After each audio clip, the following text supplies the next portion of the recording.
Now, before we start, I read this morning. I'm reading the book, Sketches from the Life of Paul. So I read it at morning worship. Darlene likes me to read. I read, she listens, and then we pray. I read this morning from that book. Now, it appears in 8 places. This is one of the 8. It's in Sketches from the Life of Paul. It's Paul's experience in Ephesus where they burned their books. I read this morning. I'll pray before we start.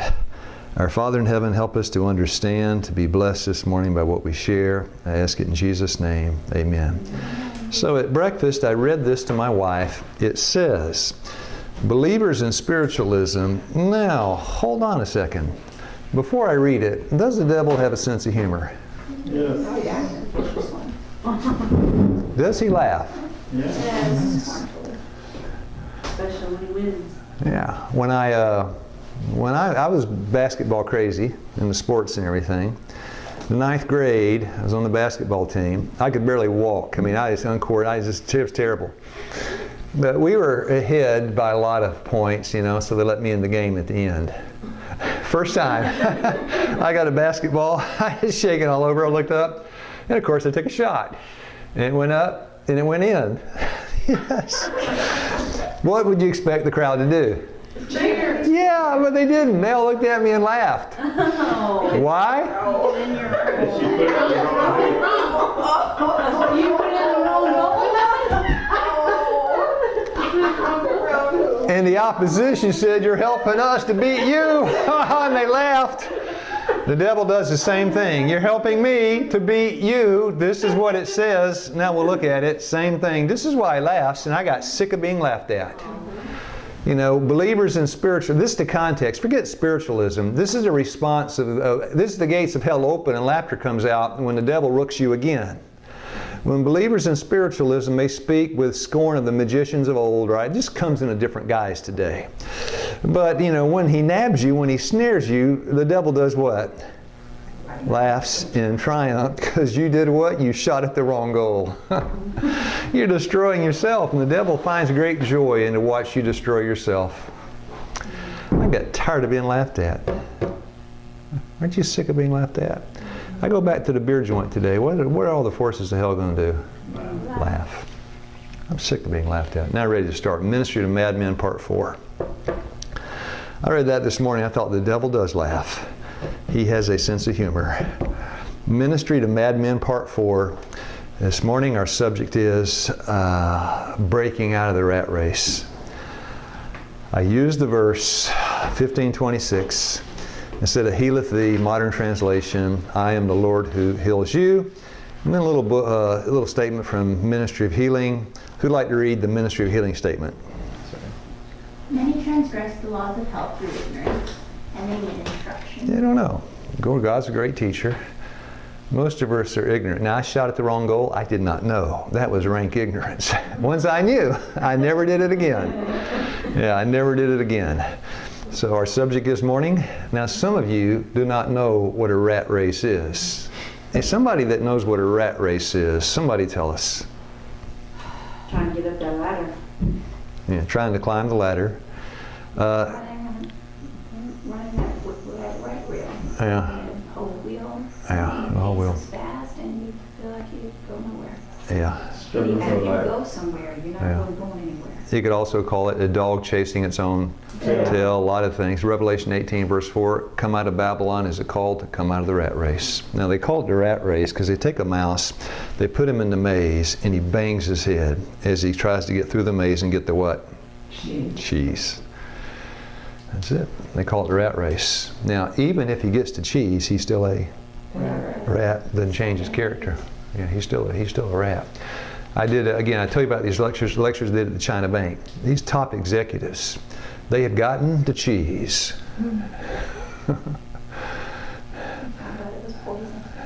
Found out it was poison. Yeah. That one or that one? Yeah, 126. Oh, by the way, I forgot to say, I put that in there to remind me to, thank you, Ryan. I put that in there to remind me to say, this morning we studied the prescription for healing. And that's what it is. That's why I put that in there. To provoke the old brain, because it doesn't work so well. Nobody knows where that is. because most of you weren't born when that picture was taken. That's Atlanta. Yeah, that's Atlanta the way it looked when I was 23 years old. Yeah, that's how it looked. I'd gotten out of the Army. I was married to my first wife, and we pitched our tent in Atlanta. And this is where we used to, when I met Darlene, this is Manuel's Tavern. That's a real picture of it. And we used to sit in that little booth over there and eat steak fries and drink these big old fat, what do you call it, steak burgers, steak fries, 4 pitchers of beer. That was our hangout. That's the way Darlene met when we were hanging out there. That's the way she looked. Yeah, that's it. That's the way she looked. I'd just gotten out of the Army. There I was when I got out of the Army. I know, I jogged down memory lane. I don't even want to see these things. Yes, Renee had some hair back then. I did not need tweezers to find my hair in the morning, as you said. Thank you. Now, and my first motorcycle, I was always motorcycle crazy too. And then my marriage to my first wife disintegrated, and the problem was it had disintegrated, there was nothing left, and my first wife was pregnant. Yeah. And I was at the hospital when she delivered the baby. I was there, but we had no relationship. So there is my daughter, when she was close to 2 or 3, that's the last time I would see her for 12 years, just about in there. My life was ashes. Now, I might look normal from the outside, but there was nothing left of me. I'd fully gone into the pit. And then as Darlene and I, we knew each other a little longer. We lived together for a year, and then we both went down. And this is the way it ended up looking a short time after that. Manuel's Tavern, drinking myself to death every night, and then God did something to help us. At the time, I did not know there was a God. But this is a place in northern Alabama called Mentone, Alabama. Darlene's father lived there. He died of cirrhosis of the liver. And guess who he left the land to? Darlene. He left us 20 acres of land. I was up there one day, and there was a bag of garbage. Somebody had thrown out a bag of garbage. I looked at it and said to Darlene, I mean, she'll tell you the story. I looked at it and I said, Darlene, if we don't move up here, this place is going to become a garbage dump. She said, what'd you say? I said, what did I say? If we don't move up here, this place is going to become a garbage dump. Just the land. His house had burned down. There was nothing there but just land. Where do you live if you don't have anywhere to live? In your car. Car. No, we had a car. So there's a Ford Country Squire station wagon, and that's where I lived with my wife. Now, where do you take a bath if you have no bathtub? Here's a picture of, I went back a few years ago and took that picture. That's the real creek where I stood. I didn't stand, I took my bath.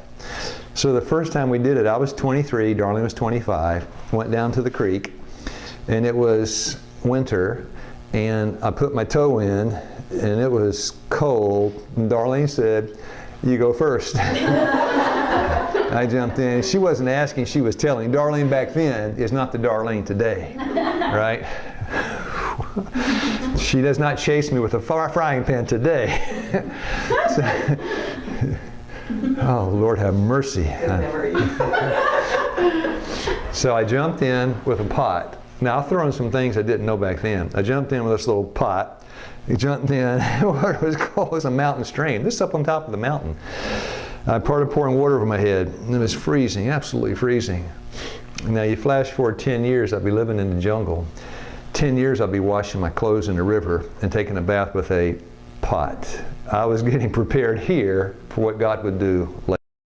Then Darlene jumped in, and as I sat in that creek, and I was as rank an atheist as anybody on earth. I mean, I was as solid a hardcore atheist as anybody on planet Earth. But then I saw something. And by the way, I want to read you this verse, so somebody can read it. And I was studying the Bible one time with a guy that was a criminal. He was just as far from God as I had been. I'm not saying I'm close now. I want to be, though. Somebody read that, and I'll tell you what he said. Lift up your eyes on high, and behold who has created these things, that brings out their host by number. God is strong in power. I read this. I was studying the Bible with a guest here. This is 15 years ago, a long time ago. I said, he brings out their host by number, not one faith. I read it to him. And then I said, What's that mean? Immediately, he said, that's order. I'm in the creek, and most of you don't know what that is. That is hepatica. That's the first flower, one of the first flowers in the spring. I'm sitting there taking my bath all winter long, and then that's on the bank one day. I look at it. I look at it closely. It's spring, it's not so bad, right? I look at it. And then another, and then another, and then the brown, there's no leaves, it's hardwoods, begin to get leaves. Spring is coming. You get certain flowers in the spring. And then it's the spring green. Then you have summer. I'm in the creek every night, right? Then you have summer. Then you have the fall. In fall, the leaves begin to, you got today, the yellow things, goldenrod, ironweed, all the fall flowers.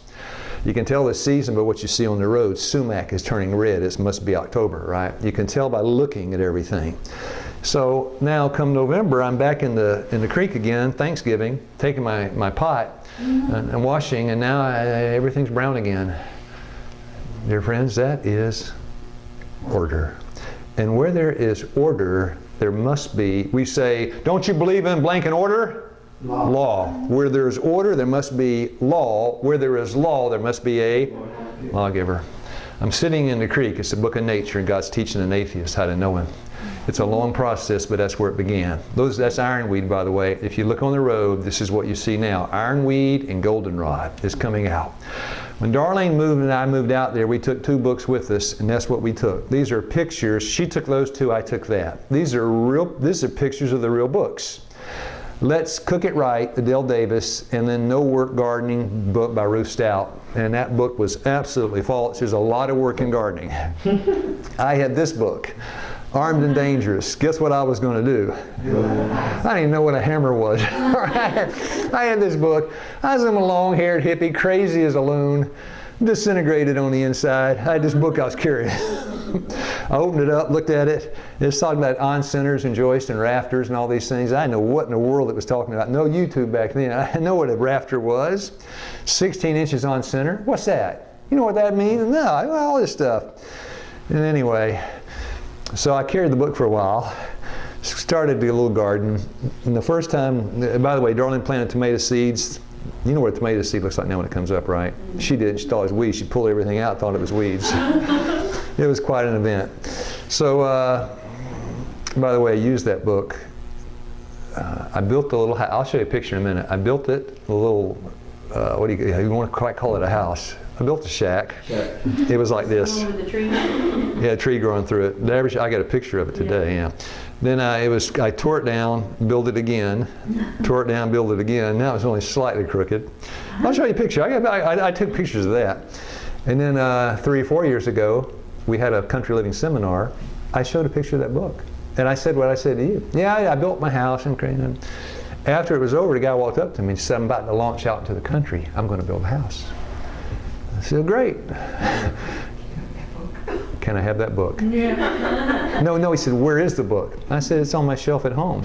Can I have that book? I went, I gave it to him. Did his house come up like that? Don't know. He left, and I never had any contact with him. Oh no, you lost your book. And I was glad to get rid of it. Now Darlene, in the meantime, we got up there. She was a certified 5-star spiritualist. She really was into palm reading, especially transcendental meditation, out-of-body experiences, and she was the Ouija board thing, Edgar Cayce, reincarnate, everything. And she also was into the art group. I was in the sports and the redneck and the biker group. She was in the art group, and she would paint and make pottery. Now I'm going to read the right side. Gordon and I visited Mentone. That's where her father died and left us a couple of years ago, and it has become a lot more touristic. Anybody see that? A bit more touristy. You can see that? From When I where I first discovered it in the mountains of North Alabama, I'll definitely, share a post. Now, read the top. Now start on the top. when I knew her, 1983, 1989, or 90, she had a studio and store front in Mentone, Alabama on, oh, how I adored and still adore Mentone. Yeah, Darlene had a little pottery shop. And art, and I did drawings, and I was into graphic art, and she did paintings and pottery, and people would come to the little shop, and we would say things like, the aura today and the vibes, and and people, ooh, it was a spiritual hangout, this little place. And so there is Darlene's pottery, and it was blue, and she would paint some on the white and fire it in the kiln, and we had every wrong idea you can imagine. But I tell you what the Lord was about to do. He's about to trim the earthly potter, right? He was about to put her on the wheel and start cutting on her. And that's Darlene when she was in her little pottery place. And yeah, them were the bad old days. Yeah. Anybody know what that is? No. Anybody? No. You're all close, huh? Yes, Leah gets the prize, which is an elderberry pie. But you got to cook it. It's elderberries. Now, I got a book on what to identify foods. That's elderberries. What do you do with them? You make a pie. Or tea. We had no stove. What do you cook it in? There's the pot, and you cook it over egg, and there's the fire. And darling, we had cast iron frying pans, the one she chased me with. Multi-purpose pan. And she only did it one time. She didn't catch me. I don't think. Anyway, well, I'm not going to tell you. I didn't want to talk about this, but I woke up this morning and I said, Lord, so this is what I think the Lord gave me. So last night. So she brought it. I looked at it. I ate it. I ate the whole thing. Now, one time I ate the whole thing. It was so good. I got sick. And best thing I ever had. Didn't want to see an elderberry for a while, though. So these are the books I bought.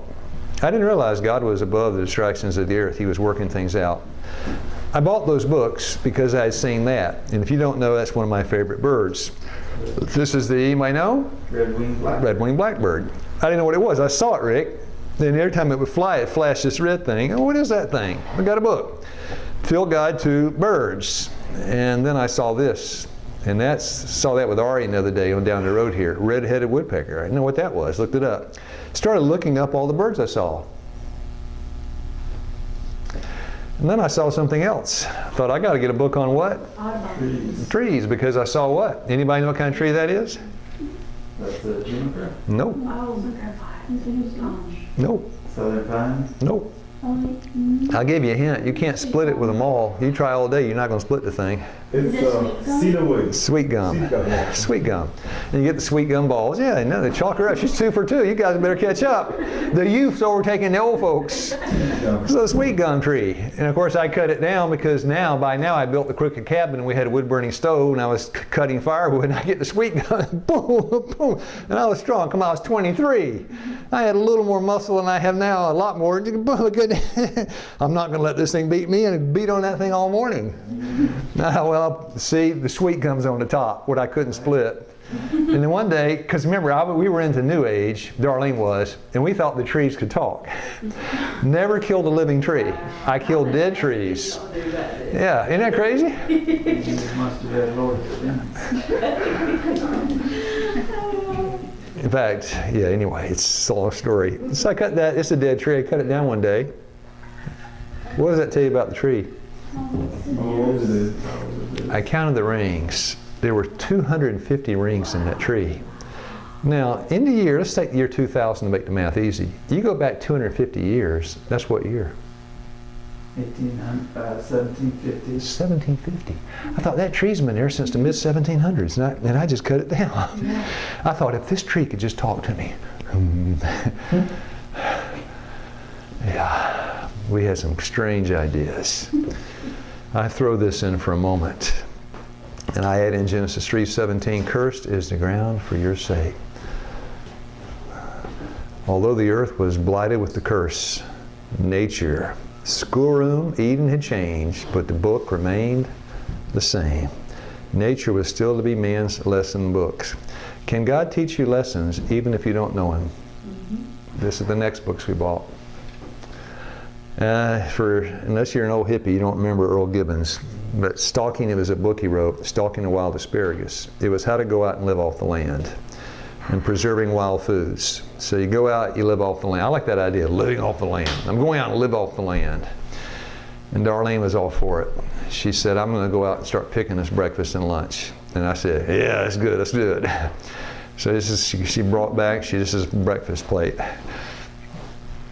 Now we were huge meat eaters too. Don't think we were not vegetarians. I looked at that thing, instead of like, you know, sausage and eggs, look at that. Yeah, lunchtime coming. Yeah. Now, the Lord's about to give me some help. He's about to cut down on the potters. And then Darlene said, I'm starting to taking care of myself, doing natural remedies at home. We never heard of a Seventh-day Adventist. So Darlene started growing all these different herbs. Anybody know what that is? Before you cut the root and dry it? Sister Leah, you're going to fail on this one. Echinacea. Your mom got it. It's purple coneflower, that's echinacea. So when you dig up the root and you dry it and powder it, that is echinacea. We got to Wildwood, the Adventist said echinacea and golden seal. Yeah, Darlene said, yeah, I grow it. Not golden seal, you can't grow that here, but yeah, she was growing all these things. And later she would teach the herb class at Wildwood Hospital. She learned it as a spiritualist up in the woods, running around naked. Poison ivy, we found out the hard way, right? This is, anybody know what that is? I didn't know what it was either. Got my book out, right? Looked it up. Sumac. It was right. If you go down the road, you'll see it turns red in the fall. So I thought, man, next thing, what do you do with it? Looked at it. It said it's high in vitamin C. You make tea. You make lemonade like tea. You put it in water, and if you're a hippie out in the woods, you put it in the sun. You put it in a jar. They call it sun tea. Lemonade. And there it is. I did. Yeah, I read it and I did it. And then in the day, I took the lid off. I drank it, and as sour as the day is long. So what do you do? For sure. Now we were hippies. What would you sweeten it with? Honey. Honey. So Darlene built the beehives. She said, get me a table saw, get me some wood, I'm going to build us some beehives. And then she bought one bee suit that fit her. And every time she would get the honey, the bees would chase me down and bite me, sting me. It wasn't funny at the time. Now, for those of you who have anybody ever done anything with bees and everything? All right, we got one guy here, right? My grandpa had them in his Okay. side of his house. Well, you inside those hives, I should have got a picture and put it there. You have these frames, and these frames, the bees build these cells on it. They're full of honey. And if you go buy it in a store, they take it and put it in something called an extruder. It's a little thing. It's like a barrel. And centrifugal force, you melt the top off, and centrifugal force throws the honey out. Now, this may not sound like anything to you, but I've never done anything real in my life. You know, I was a criminal. And my life consisted of, I'm out there looking at birds and trees and trying to figure out how to get the honey out of the comb. And the gates of hell had been opened on me for 25 years and being mocked and laughed at. And I was sick of it. I was looking for something different. And this is where I found it, in that beehive. And so if you don't have an extruder, you don't have centrifugal force, throw the honey out, you take a knife, it runs out, you eat it like that. You ever had honey like that, eat it like that? Yes. Yeah, when you chew it up, you chew it and you spit out the comb, but you eat it like that. Yeah. So we had all the honey, we had tons of honey. I would eat a quart of honey every week. Man. And a block of Lappy cheese this big, and meat 3 times a day. And the Lord said, I got to help him with that. There's our garden. Darlene finally figured out how to grow tomatoes. And then we had everything it was like the garden, for us, the Garden of Eden. I would bring wood chips in and put it on the pathways. And Darlene would show me what to do. I'd plant. We had all these books, companion planting, how to grow this, how to grow that. We had 30 beds 60 feet long. We gardened for 6 hours a day. Was God helping me? Oh, yes. And then I made a great discovery after about a year. You see that long green thing in the pathway? Can you tell what that is? It looks like a garden hose. And the stump, can you tell what's on top of the stump? Some jars or bottles. That's a bottle of shampoo and a bar of soap. And that's a pallet down there. Guess what I figured out about that hose in the daytime? If the water got warm. I went to water the tomatoes one day. There's hot water coming. Hot water? Hot water! Hot water! So you take 2 hoses, you put them together, and you've got a lot of hot water. So with the, you got to do it before the sun goes down and cools off. So 4 o'clock in the afternoon, you're saying you're standing out there naked taking a shower at 4 o'clock. Friends, we were naked all the time. You're taking a shower out there. Darlene's sister said, I gave her a testimony. She said, don't say that in the church. I said, well, why not? I told you, I said 2 hippies run around the woods naked. Darlene said, don't say that. So I had a hot shower. And then the Lord was about to make a next move. And I tell you, this was a major move for God. Darlene said, we need to get organic on everything. And I said, okay, we are organic. She said, what about meat? I said, what do you mean? She said, let's get some organic chickens. And we got 18 Rhode Island Reds. At that time, you could buy them through Sears and Roebuck Company. Ordered 18 Rhode Island Reds, picked them up in the box, and I got a book, How to Raise Chickens. And if none of you have ever raised chickens before, remember that the Health 2017 when he's going to watch the chicken be killed? Well, he was watching and I was doing it. The book said, this is what you do, and this is how you do it, and this is how you do it. Then when it comes time to kill them, the book said, you got to fence them up, put them in a cage. I did, put them all in a cage. Then you got to take one out, and I did. You got to get an axe. I got one. You need a block of wood. I got one. It said, hold the chicken down, put the neck on the block, and then raise your hatchet and cut his head off. I read it, and I did it. Boom! What the book did not say is the other 17 chickens went silent when they saw that. And then number 2. And number 3. Darlene had names for them by now. Yeah, I know. Number 16. Boom. And I said, that's it for me. I said, Darlene, if you want to kill the next 2, if you want me to kill the next 2, you're going to have to do it, not me. And she said, I can't kill my chickens. That was Elrod. He got spared the axe. And then I told Darlene, if I can't kill it, I'm... And that's why I became a vegetarian. Nothing to do with health. That's okay, right? It doesn't matter. You still get the result. And from that day to this, I've never eaten meat. Unless it's somebody pulled some chicken in some kind of something they served overseas somewhere. And that was it. God got us into nature, working with my hands, doing practical things. What we read about happened to me. I'm a firm believer because I know it works. And now we were vegetarians. Now, did we still have problems? Yeah. I was a rank atheist. In fact, I was still a drunkard. Then the guy one time told me, I said, but I was different. I was a different kind of drunk. No bisulfates. I'll show you my booze in a minute. No bisulfates, no preservatives. He said, you're a pickled vegetarian is what you are. And this was my dog. I had 2 Great Danes named Sheba and Juno, 160 pounds each, and a Doberman I'll show you in a picture. And we were so far out in the woods, anytime a car would come up, I'd say, sick 'em, sick 'em. The car would only come up about every 5 months. There's always the Jehovah's Witnesses. Sick 'em. Jehovah's Witnesses walked right past those dogs, didn't blink an eye. And that's where we lived. Middle of nowhere, way out in the middle of the sun. That was the way our field looked. And this is the house. The third, I don't have any pictures of the first 2. This is house number 3. So I didn't cut down the trees, I just let them go through the house. The door, I thought it'd be more fun to make it a parallelogram. And so Darlene said, can't we make the floor into a puzzle? I said, why not? So this is, I'll show you a picture of it in a second. And then after a while, it's the only picture I have from Darlene back then. She's there in her red coat. It's cold. And Darlene said, we need to expand the little house. And that's about the only picture I have. And you see the tree going up through the porch. And inside, we were decorating everything from what I found out in the woods.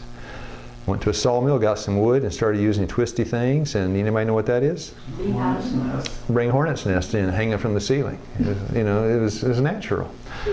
Now, you know when the hornets leave the nest, don't you? Take a guess. When it gets cold. One day I brought the hornet's nest in too soon. Darlene and I are sitting there. Oh no. And Darlene may have thought it was another universe tuning in. And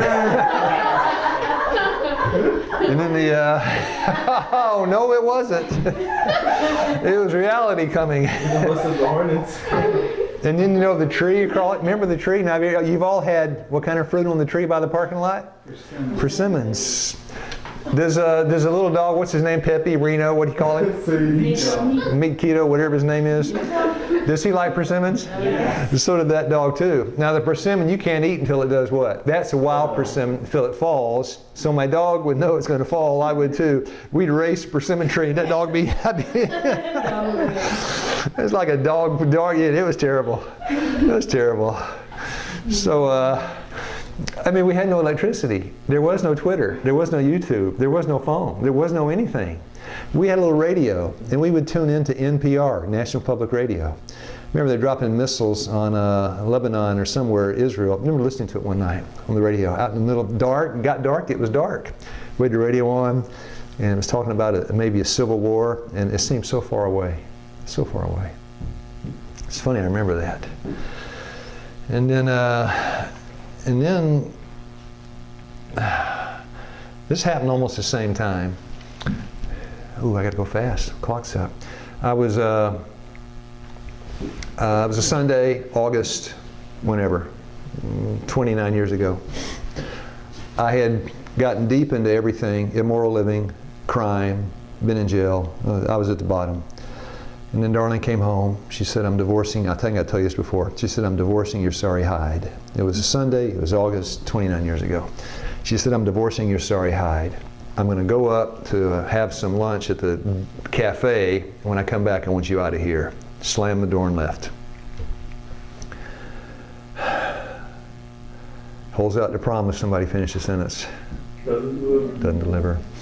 And before my face rose up three options: the penitentiary, the insane asylum, or the 6 feet under the grave. And I thought, I'm going to kill myself. My other dog, Jake, was sitting there on the floor, Doberman, and I looked at him, no help whatsoever. And then, the first time in my life, I heard a small voice say, pray.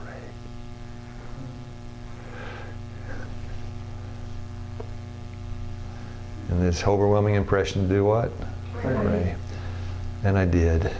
This is my prayer, word for word. If there's a God, next two words, help me.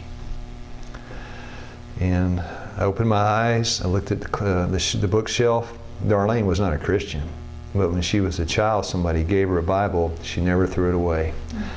I prayed. I looked. I saw the Bible. I was drawn to it like a magnet. I went over. I picked it up. And then the phone rang. I picked it up. Darlene said, I thought I wanted you out of there. You're still there? And she told me later, that was the first time in months I sounded like a sane man. She came home. I started reading the Bible. Make a long story short, I read Matthew, Mark, Luke, and John. Didn't know what Old Testament. I just opened it up to Matthew. That's where I opened. I know what a Matthew is. I read it. I read Matthew, Mark, Luke, and John. I said, I believe this thing. Went to Darlene. Darlene, you got to read this. She said, the Bible? I said, you read everything else. Why don't you try this? Well, I'll read anything, right? Matthew, Mark, Luke, and John. She looked at me. She said, I believe it. We believe it. And so we started reading the Bible together. Neither one of us had ever been to church. Reading the Bible. And as I was praying, I was drinking, reading the Bible, praying. I read about praying, right? Lord, teach us to pray. All right, Lord, teach me to pray. Teach me to pray. Drinking a beer. And there it is. Now, if you've never made beer, you buy a beer making kit, and this is 5-gallon jugs of wine. There's an airlock on the top. When it stops bubbling, you know the fermentation process is over, and the wine's ready to drink. Let it age for a while. Lord walked up to me. He made his approach. You got to give up the booze. And he said, choose ye this day the booze or the Bible. You can't have both. First time he ever brought me to a decision. First time. The Bible or the booze. And of course my question was, can I drink booze before I give it up? And the answer was, no. And it was a struggle. I almost chose the booze over the Bible. Almost. And I got that one behind me. Anybody know what that is? Yeah. Yeah. The Lord made his approach and said, what? But that's in a bumper crop, organic, it's that and the other. It's got to go. Can I smoke it first? And the Lord said, no. I remember I harvested it all, and I shouldn't have done this. I shouldn't have done it.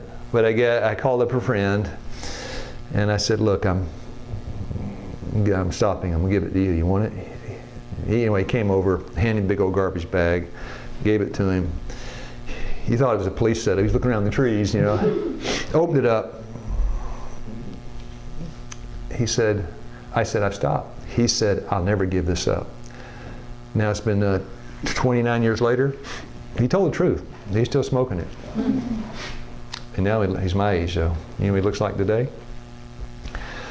So I got that book on midwifery because Darlene got pregnant. To make a long story very, very short, Darlene got pregnant. I'm going to do it myself at home. I got a book. There is a commune down the street in Summertown, Tennessee. I called them and asked them if they had any books on midwifery. This is the name of the book, Hey Beatnik. It's a bunch of naked people delivering babies, but it's an excellent book. The pictures are kind of, but it's an excellent book. It's a commune book. Spiritual midwifery. I like it. Oh. I got it, started reading it.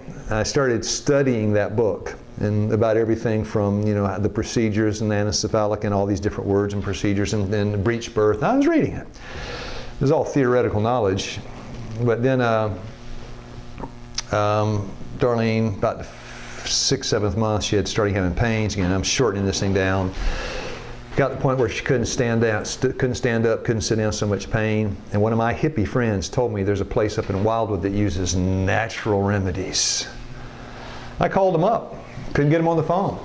Put Darlene in the truck, went up to Wildwood, 2 in the morning, meeting on the door. A guy was mopping the floor. He was a student mopping the floor. He looked at us. I hadn't slept in 3 days. I had kind of a pullover hairdo and a hat and a big earring, and he looked at me and ran. He ran. Now, I later found out he ran to get the nurse. Nurse came to the door. Her name was Katie Sigsworth, and became a very dear friend. She opened the door, and she told me, I came to the door to tell you that we have no emergency room. It's the middle of the night. You've got to leave. And when I opened the door, God said, you bring those people in here. And so we came in. Met my first Seventh-day Adventist contact, really. His name was Dr. Harold Cherney. He walked into the examination room, looked at both of us. I thought he looked at us like this. And then he got down on his knees. And I thought, what's wrong with him? Why did he do it? First time in my life I'd ever seen a man pray for me. First time I'd ever seen a man pray in my life. Praying on his knees. For me, I say, he doesn't even know me.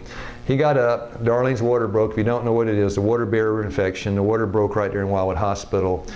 He did a fetal, he tried to find a fetal heartbeat, couldn't. He said, go get a sonogram before you go home. He liked my plans. I'm going to deliver the baby at home, and he was a nice guy. And he said, yeah, you got good plans here. Get a sonogram first. So I took her to Memorial Hospital, middle of the night. It's now 3 or 4 in the morning. They did a sonogram. Doctor came in, 6 o'clock. And his name was Dr. Rich. He looked at me. He said the child is going to die. It's got a condition. It's terminal condition. Child is anencephalic. I'd read that in the book. Anencephalia, spina bifida, miscurvature on the bottom of the spine. Anencephalic, can't form a skull on the top of the spine. It's a terminal condition. So we got induced labor. The child's going to die. They said it as a matter of fact like that. And I back then was not a very nice person. I was a redneck. And I said, we're getting out of here. They're trying me to sign a waiver, and I said, yeah, we're out of here. Went back where? Wildwood. Walked in there now, the sun's coming up, went to the hospital, the doors were open at 6 in the morning. I went inside, Dr. Cherney is standing down the hall with his back to me. I said he's going to turn around and see me and say, oh no, they're back. He turned around and saw me, he said, oh yeah, they're back. I praise the Lord. He said, come here and tell me what happened. They said the child is anencephalic. So we called Erlanger Hospital, which is a huge hospital. They took her as a test case because the condition was so rare. By the way, Rick, Irish inheritance. It's a genetic defect that mostly Irish people have. And they took her as a test case. I delivered the baby there, died in my hand. I said, God changed my life. And I gave my life to him when the baby was dead in my hand. And he made it very clear he was calling me to go where? Wildwood Hospital. There we are, the first year at Wildwood Hospital. And after 3.5 years, I'm taking out most, after 3.5 years there we were. It's in the jungles in the Philippines. I'm kneeling down. Who's sitting beside me? My brother. Now let me just tell you just a couple things. God led in the way He led, and as a result, my brother came into the church, and it changed his life. He was baptized in the South China Sea when the school was over. He came back here and worked with us for 2 or 3 years. He and I built the house I now live in. In this picture, there are people that really got help from the Lord, not by what we said, but what God said, you know, in these references in the school. This is a guy in the Dade County Jail. He was an armed robbery. He went to penitentiary for 12 years, got back out. This is me meeting him after 12 years. Hundreds of friends that I met in the work that I do that I never would have met if God had not helped me. That's the commission. This is Taiwan. You want to see what she's learning to do? Wait a minute. Isn't that nice? That was Taiwan. Yeah. And then that was, and then Butler now today. Here I sit.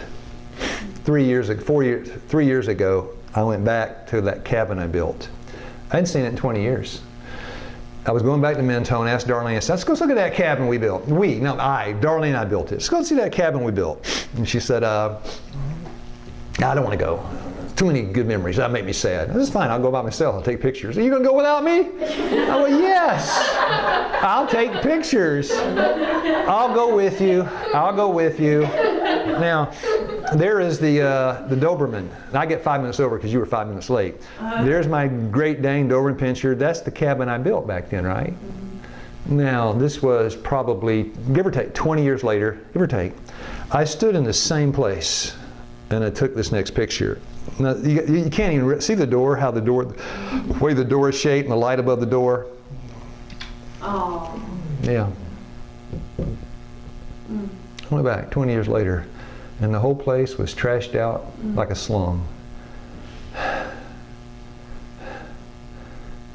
Now, last year, 18 months ago, I went back. And we have a brother there who used to be a nut. He ended up being the head elder in the church there, and he owned the hardware store. I went in, his name was Stan, and Stan said, you never believe what happened. So what happened? He said a sculptor from Birmingham bought that old shack of yours, put $70,000 into it, and then restored it the way it was when you built it. I said, what are you talking?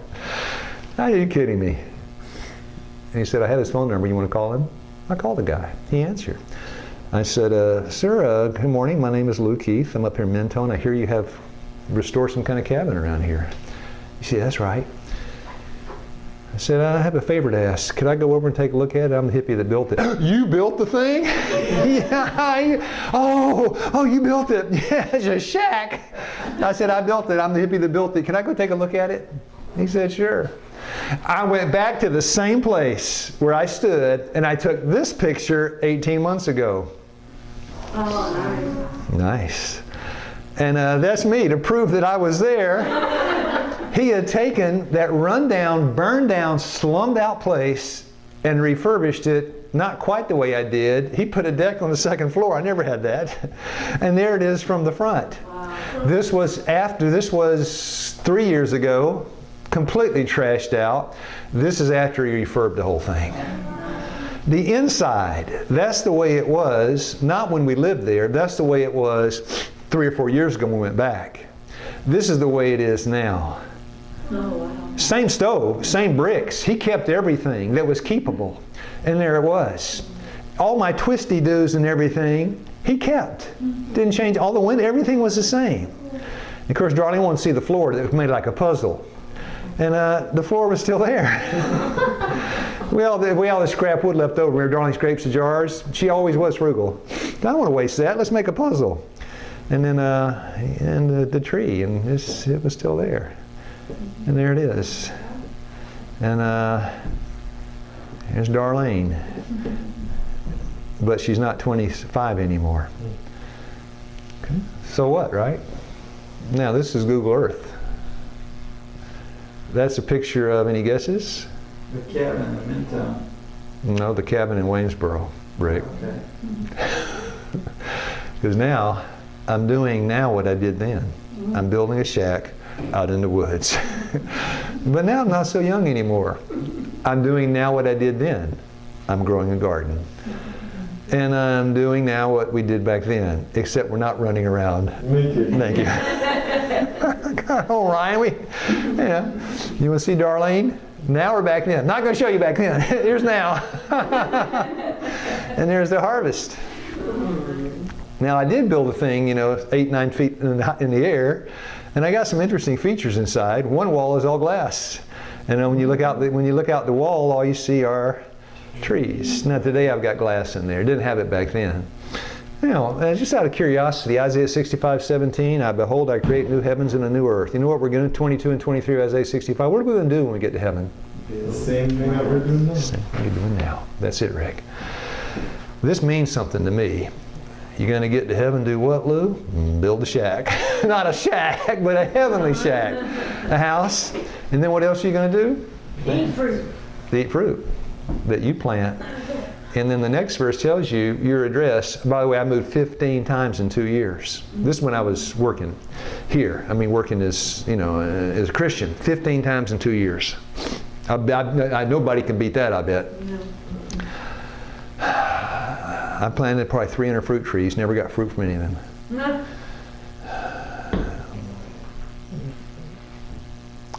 They shall not build and another inhabit. So your address in heaven will be your address how long? Forever. Forever. Stability. They shall not plant and another eat. Your garden is your garden for eternal ages. For as the days of a tree. Now, come on, I know something about trees now. Let me tell you what this verse means. If you don't understand this, let me give you a light on this verse. I know something about trees. As the days of a tree are the days of my people. You mean I'm only going to live as long as a tree? That's right. But in heaven, the trees live how long? Forever. And mine elect shall long enjoy the work of their hands.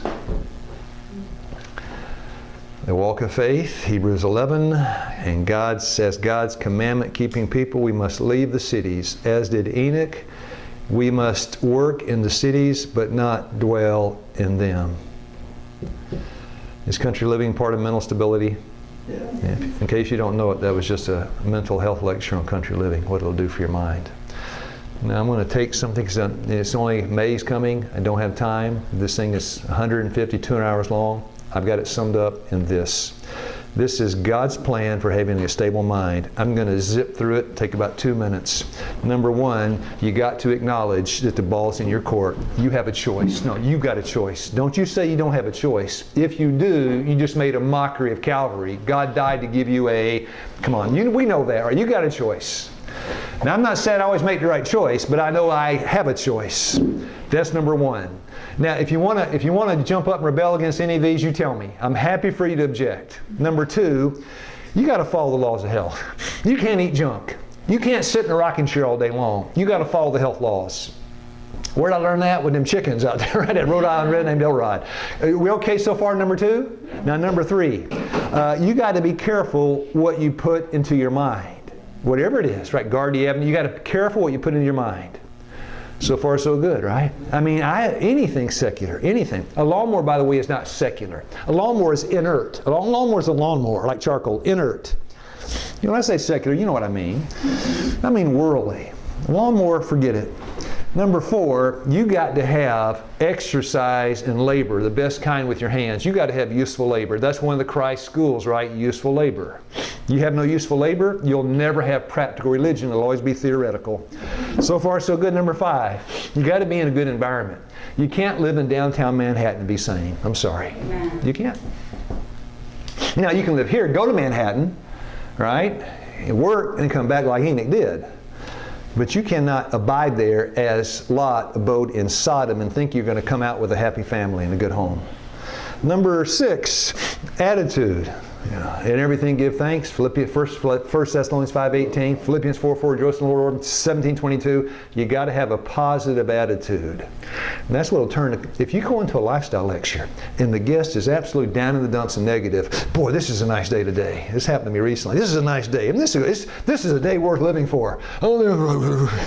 Pretty soon you change the climate, right?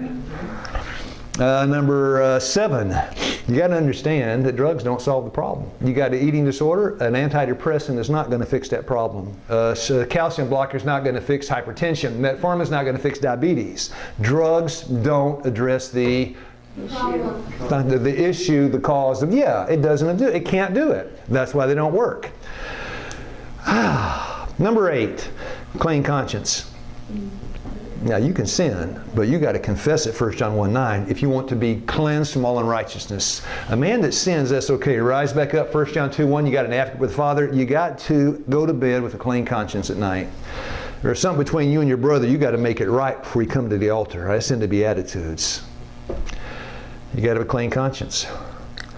If you're doing something that violates your conscience, you cannot be mentally stable. Clean conscience. Sinner, you're okay, but come to Christ. Say you're sorry. Forgive your enemies. He's not going to forgive you unless you forgive them. You got to forgive your enemies. If somebody does you wrong, you got to let it go. Number 10, this caste system thinking, this bigotry and prejudice. How many have sinned? All. You cannot be a bigot in any way, shape, or form and be stable mentally. When I say bigotry, I'm not talking about black and white. I'm talking about education, age, physics, anything. Anything.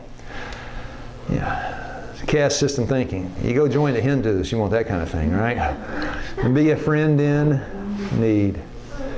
You're the kind of person that people need to call when they need to have somebody give them some hope and some help. Right? A friend in need is a what? Number 12. You got to understand that God sits above this thing. 4:17 of Daniel, He rules, and the Most High God rules in the kingdom of men. You got to understand that your life is not haphazard, it's not a crapshoot. God has control of your life, and He's leading and guiding if you'll let Him. That number 12, that one helped me. It helped me. I thought, anything coming on me, God let it come. You got to let it come. So it must be working for my good. Yeah, 12 really helped me. Number 13, now die to self, that's a big one, right? But I kind of made it simple. Don't feel sorry for yourself. Yeah, don't feel sorry for yourself. Never indulge in, remember that we read it, never indulge in self-pity. Thank you. Never indulge in self, never do it. Yeah, I made my list and I found out it was in God's Word. This is how I got my brain back. This is how God changed my life. Accept responsibility. If it's wrong, don't say somebody else did it. Don't blame other people. That's just years and years and years and years and years. And in this institutional work, something goes wrong, well, you know, Jean did it. Jean should have done that. She should have checked this. She should have done that. She should have this. She should have that. She should have that. She should have that. I did this because of... No. I'm wrong. I'm guilty. I'm sorry. That's it. Find and occupy your special place. You know that, right? God's got one place, one purpose for you. If you're not in the right place, you're in the wrong place. And you'll never have 4 said in Philippians, a peace that passes understanding in the wrong place. Why would Christ give you peace if you're in the wrong place? It's a calling, not a job, right? I've been called to be in this chair. Well, Lord, I make a mess of everything I touch. He said, that's my business. Straighten that out. You sit there. Right? Occupy your place. But you got to come, right? That's your presence. Now, beware of the natural remedies. You know, we shiatsu and Reiki and acupressure, acupuncture, reflexology, all those things. Darlene used to be involved in, probably Barbara too. I don't know. You know, you got to come away from that. That's natural, true, but it's better to call it supernatural. New Age healing. Number 18, that's 1 Corinthians chapter 1, verse 15. 1 Corinthians 16:15, Paul says, baptized none but Stephen. The household Stephen. First was the key to become addicted ministry of the saints. That's biblical. You got to be addicted to the ministry of saints. You got to wake up in the morning saying, that Sarah's got to have some help today. I got to help that woman. I got to help that woman. Darlene's got dishes in the sink that are dirty. I got to wash some dishes. Instead of getting up thinking about yourself, you get up thinking about others. What impact is this decision I'm going to make going to have on you? That's how you think, right? If I do this, what's the impact on you? Addiction to the ministry of the saints. Number 9, we're going to take 2 or 3 hours on this, probably next week. Restitution and restoration. If you have done anybody wrong, you got to make it right. That's called restitution. If somebody's done you wrong, you still got to make it right. That's called restoration. Yeah. And we're going to go eyeball deep in that. And then number 20, Without the 20, the first 19 don't make any sense. Embrace Christ and make the... I was ready to get out. I said, Lord, I'm ready to get out. Yeah, that's it. I'll pray. We're done.